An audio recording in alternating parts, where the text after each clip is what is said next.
Adam was surprised how easily Sel had taken the news of Classy being a noble, and how easily she had accepted the idea of her joining his, now stuffed, cabal of women. Well, not entirely stuffed, he thought, as he sat in the shuttle to Feyara from their frigate. I still have no idea how Ferry and Slip will feel about this. In truth, he was worried about how they'd take Sel more than anything. The initial reactions to her being a night crew in selection had been decidedly not good. Although the unit had quickly warmed to her bubbly personality and heavy-handed usage of pain medications, it had taken a couple of weeks. Unfortunately, he didn't have a couple of weeks, as the unit was set to leave the base for a deployment, practically as soon as they arrived.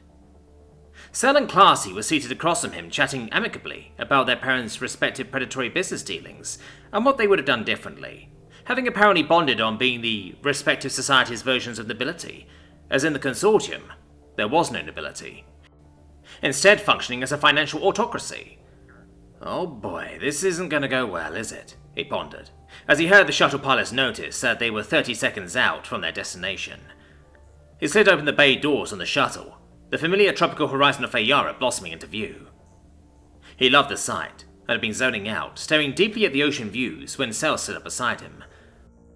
Wow, it's so pretty. I wish we had time to take a dip in the water. It looks like it would be warm and wet, she said, sliding her hands over his armored chest.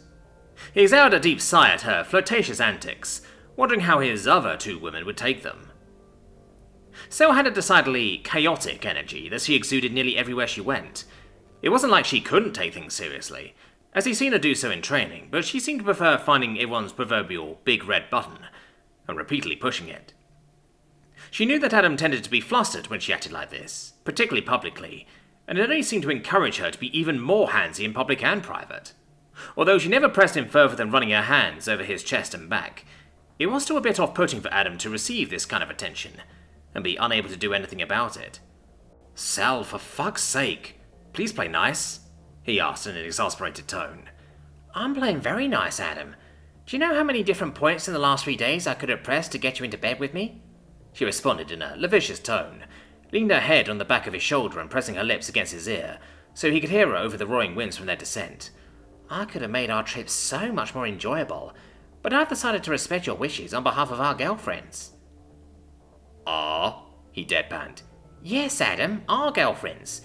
How do you expect us all to last if we're not attracted to each other as much as you? Hell, I've already begun to tease Indy in your absence, she said, using her own nickname for Classy, as the aforementioned woman leaned over to smack Sel on her shoulder. Don't tease him yet. There'll be plenty of time after we chat with the others, Classy said, grinning. She stopped wearing her mask around Sel and Adam, although in public situations she still kept it up. But come on, hun, Sel replied to Classy in a teasing tone. If I know our man, and I do, he's going to want to have some big discussion about this with the others until we leave. I'm not going to get any time to bother him. I would hazard to remind you, he's not our man until he gets the okay from Slip and Ferry, chided Classy teasingly. Adam was thankful for her, clearly having a better head on her shoulders when it came to social interactions than Sel. Although, if he was being honest, he knew that Sel had a great mind for interactions. She just didn't give a shit. If pestering her possible soon-to-be lover was more entertaining than sitting still for the 10-minute ride to the surface, she was going to do it. Oh, who could resist this face? She joked, gesturing at herself as she released Adam. The horizon was suddenly cut off as they approached the surface, the pilot banking for the familiar landing pad outside the building that housed Pod 7. Standing just off the pad were Grim, Slip, and Ferry, all three looking excited to see their returning podmates and meet the new one. As the shuttle touched down, Adam stepped off, slinging the duffel bag that contained his exercise clothes and fatigues over his shoulder. He made it a solid 4 feet before the wall of muscle that was Slip slammed into him, hugged him tightly, releasing him just enough to plant a surprisingly heated kiss upon his lips. She released him after a couple of seconds, Adam barely having time to breathe before Ferry repeated the process, even slipping him some tongue before she began to whisper in his ear. I've missed you, love. Slip's been going crazy with you. Beep! She was cut off as Sel wormed in between the pair, seeming to be made of gelatin, as she began her brand of chaos. My turn, she said loudly, pulling Adam down for an even deeper kiss than he'd shared with the other two, causing Grim to cackle wildly from the background. Adam broke the kiss and caught the eyes of a bemused Ferry, and a perturbed-looking Slip. Who the fuck are you? Slip asked, gesticulating wildly at Cell with her right hand, clearly confused by her display. Oh, I'm Cell, she said, as if that would explain everything. Slip looked nonplussed and glanced at Grim to answer her question. Cell is our new medic, Grim got out between bouts of laughter, and apparently Adam has some explaining to do. Classy, why aren't you wearing your mask? She asked, rapidly changing tone from jovial to serious, probably believing it to have slipped down. I've decided I need to be honest with my team, in addition to joining Adam's relationship, she said, her chin raised high. So, he knows then, Grim asked. As does Cell. Maybe adjourn before the briefing? I have a feeling a discussion is in order, she replied, nodding towards the building as she pulled her mask back up. Grim nodded, and Adam quickly walked towards the building with his group in tow, Ferry and Cell bantering happily and getting to know one another, while Slip was hitting something at Classy. After a few minutes of walking, Adam opened the door to his room, intending to shut it behind himself, only to have the four women just follow him inside anyway. He sighed audibly and set his bag on his desk with his rifle on top. Slip was the last one inside, shutting the door loudly. Adam, what the fuck? She asked petulantly, crossing her arms over her chest. You couldn't keep it in the pants for less than 2 months? I would like to clarify, said Zell, chiming into Adam's defense, that he actually has kept it in the pants. Not for my lack of trying. Slip shook her head in confusion before looking between Adam and Cell. Okay, so what exactly are the two of you? She said, gesturing to Cell and Classy. To Adam at the moment. They're in the same position you were before I left, said Adam, answering for them. In short, I told them to wait until they asked the two of you before I went any further. Adam mentally winced as her lips thinned and she cocked her head, clearly thinking about his answer and trying to read his thoughts. He was caught off guard, however, when her shoulders sagged and she exhaled a deep breath. Adam, I'm sorry. I didn't trust you, she admitted softly, clearly ashamed she doubted him. It's okay, Slip, said Ferry, interrupting Adam's reply. I'm sure things just happened while in selection. The same thing happened to you on your first op with him, remember? Slip nodded at the question, sitting on Adam's bed. What I don't understand, however, she continued, looking up from the somewhat dejected-looking woman, is how the fuck Classy fits into all this. Well, I guess now is just as good a time as any, said Classy, stepping forward and removing the half-mask. My real name, is Indara Tasu. No, said Ferry, moving to look the woman up and down. Like Princess Arduina Tasu? Third in line to the throne? My mother, said Classy with a nod. I'm sorry I've kept this from all of you. I didn't want to be treated differently than any other podmate. I wanted to earn my place through merit rather than my title. That actually makes a lot of sense, said Ferry, now looking back to Adam. But it still doesn't explain exactly how the two of you, she gestured between Adam and the princess, became a thing. Don't forget about me, Cell interjected, kissing Indara on the lips after pulling her down. Well, said Adam, chuckling at Cell's display. She traded a favour to her mother in exchange for the get-out-of-jail-free card she got us, after we killed those nobles. After you what? Shouted Slip, now finished with her moping, apparently. Oh yeah, I embarrassed some nobles so bad they went full Private Pile on the unit, so me and Cell killed them for it. Private Pile? Slip asked, clearly not understanding the reference. They started firing on the formation with live ammunition, said Cell, now in a serious tone, having broken her kiss with Classy, who looked decidedly flustered. Me, Adam and Crow closed with the enemy and removed the threat. Crow didn't make it, and Adam executed one of the nobles as she bled out. That explains why Classy disappeared 2 weeks ago and Grim's been on edge ever since, said Ferry. But get back to how the I Like Adam 2 thing started. Well, said Classy after coughing, my mother offered them imperial pardons in exchange for me marrying within the year, otherwise she'd find a man for me. Unfortunately that means it would be a political marriage rather than one of tenderness. Adam and I spoke about that, and it got a little, well, heated, I suppose you could say. I thought he kept it in the pants, asked Slip, sounding mildly annoyed. He did, but that doesn't mean that I could resist a kiss or two. Or 48, said so excitedly. I personally clocked 56 myself. Adam face-palmed audibly, dragging his palm downward. Cell, were you counting?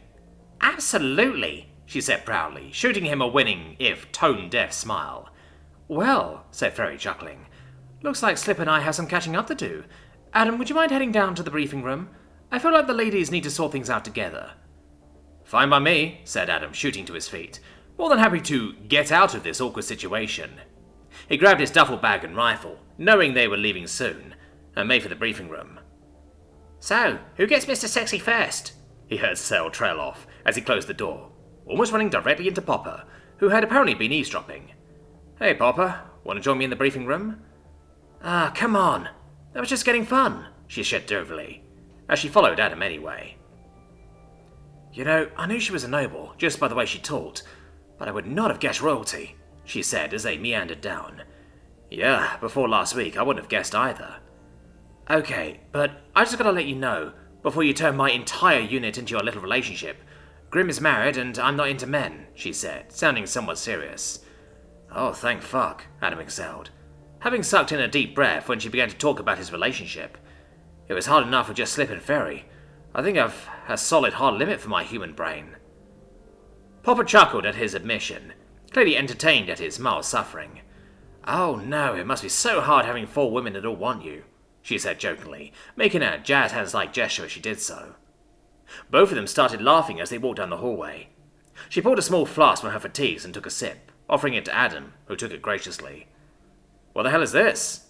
He coughed at the ultra-sweet and strong liqueur inside. It tasted vaguely like drambuie and strawberry syrup. Too strong? Asked Popper, raising an eyebrow. I thought you were Mr. Tough Ranger guy. Not too strong, too sweet, he said, taking another deep swig before handing it back. Why'd you take another sip then? She asked, laughing as she returned the cap to its place and stirring the bottle. Booze is booze, he replied with a shrug.